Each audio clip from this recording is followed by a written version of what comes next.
Hey everyone, it's Miss Malia. Welcome to garden class. Today we're going to be talking about boiling maple sap into maple syrup. During school and in last week's video, we learned how to identify maple trees, and during class we actually tapped maple trees at school.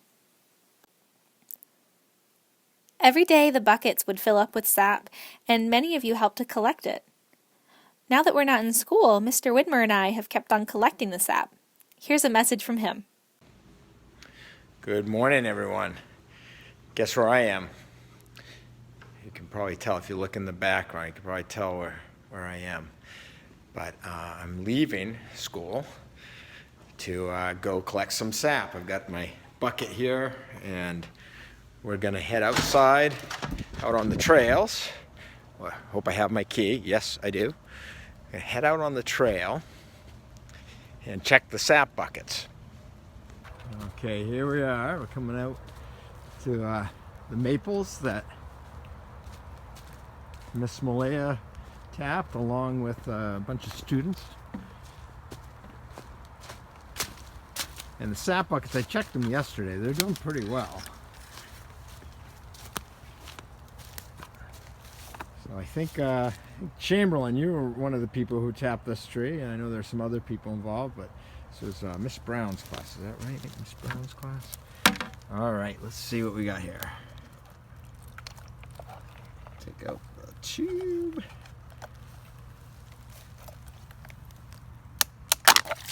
Ooh. And it is full. It is absolutely full.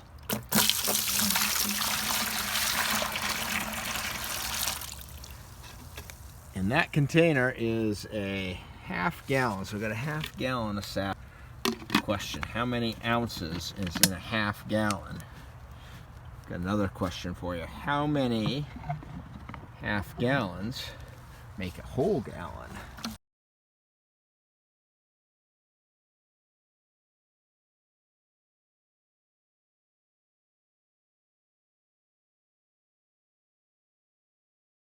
Okay, and then we're going to come over to this one here. This one, that looks like that's about a third full. Maybe even less. What do you think? Into the bucket it goes. Thanks for collecting sap, Mr. Widmer.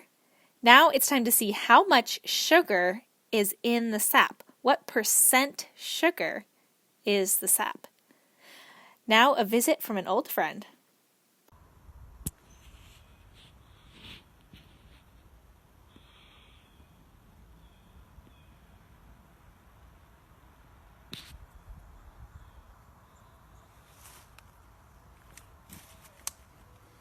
Hi guys, this is Mr. Thurston, friend of Malia's that helped you guys tap last year.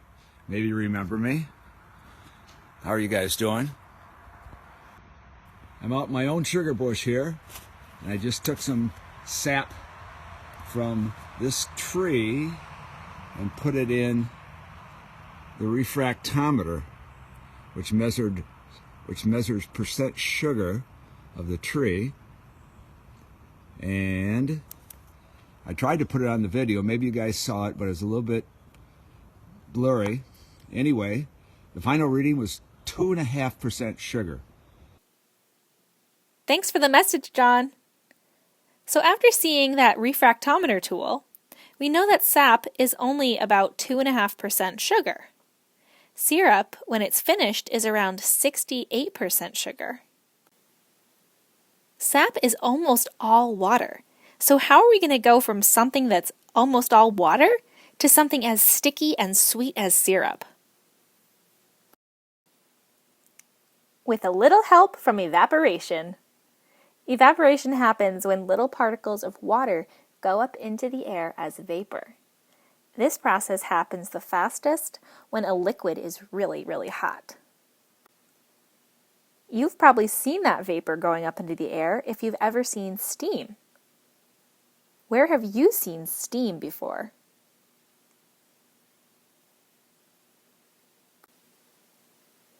I've seen steam coming off of a hot cup of tea or off the water in the pot when I'm boiling water for pasta. Pretty soon here, you'll see steam coming off the maple sap as we boil it. In order to boil the sap, I needed to build an outdoor stove because I have so many gallons of sap to boil.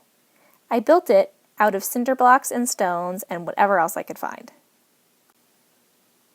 I needed to make a space to build a fire so I could get the sap hot enough for extra water to evaporate off. This picture shows the space where I'll build the fire. The 2 cinder blocks stacked on top are the chimney. They're hollow, so they'll carry smoke up and out of the firebox. When we were finished building the stove, we built a fire inside and lit it. Then we put a metal pan over the fire. Do you see the bubbling? That means it started to boil. Also, can you spot the steam?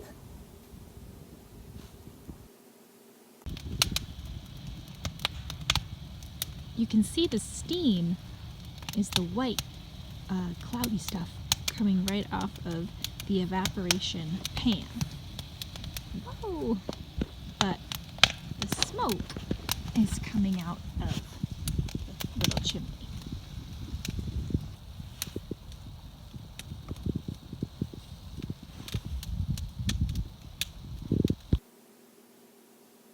So that's how I did it at my house. Now we have another message from Mr. Widmer about how he's doing it at his house. This is where I store all my sap. I've got these buckets, these plastic buckets that I put it in, and this is my boiler right here. And my boiler is, and that's my dog, Woodrow. He helps me. It's made out of an old 55-gallon drum, and I got a kit where I could show you a little kit where I could put a door on it. Right here's the door. So put a door on it, and this was all done with an instrument called a sawzall, which my father-in-law had, and I cut a big gap out of it. And I'm going to take you now and show you the pan that sets in it. This is where I build my fire, and that heat boils the sap, and I'll show you what it looks like when it's in operation. And when the sap boils, the water leaves, and what's left is the sugary residue, which once we get down to a certain point we call syrup. Okay, next there's the what we call the sap pan. And it's made right in Vermont. It's got a little spigot where I can open this up, and when it's all done and the syrup comes out, it's not quite finished. I usually have to finish it inside. I pour it into a pot and put it on my wood stove for the last little bit. Okay, what you're looking at now is you're looking down into the inside of the 55-gallon oil drum stove, and that's the wood. I'm going to light it momentarily, and I hope that will start and I won't have to keep fiddling with it. And as you can see, the fire did take hold. It's going pretty well right now. So the next thing I do is I put the sap pan in that big open hole there, and then I fill it with sap. I've just poured the sap in. It's about 4 gallons right now. I'm going to probably put about 10 to 12 gallons in it. The capacity of this pan is 15 gallons, which will make a little bit, when it's full and boiling away, will make, probably about 3/4 of a gallon of syrup in the end. Here's where we're headed. This is a 1/2 gallon canning jar full of my syrup, and right now I have about 8 of these, and I hope to get another 4 filled. So if I have 8 1/2-gallon containers right now, how much do I have, and how much will I have if I get 4 more of them?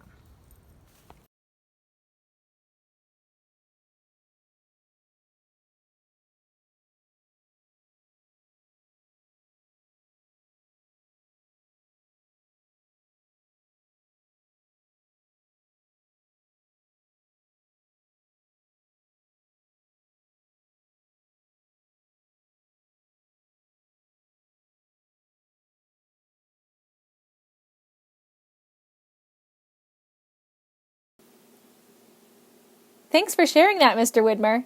Now I'm going to take you back to my kitchen where I'm finishing up the boiling of my sap. We started at my house with about 10 gallons of sap, and all that's left is just about 5 cups. All right, I'm inside now, and we're doing the final boil to try to get our sap into syrup. So I'm going to use this thermometer to see if it's finished.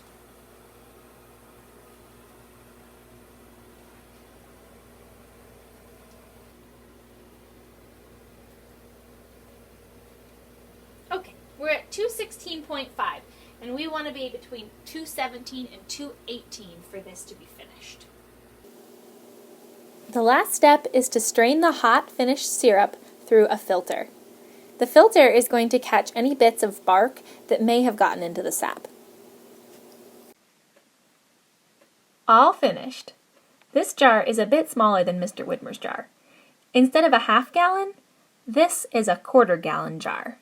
It's called a quart-sized jar. Now I have a final math question for you. How many more 1/4 gallon jars do I need to make in order to have 1 whole gallon of syrup? Thanks for joining me, Mr. Widmer, and John for some maple sap boiling adventures today, and I hope you had fun with the fractions as well. For a little fun with maple syrup vocabulary, check out the word searches from your take-home packet.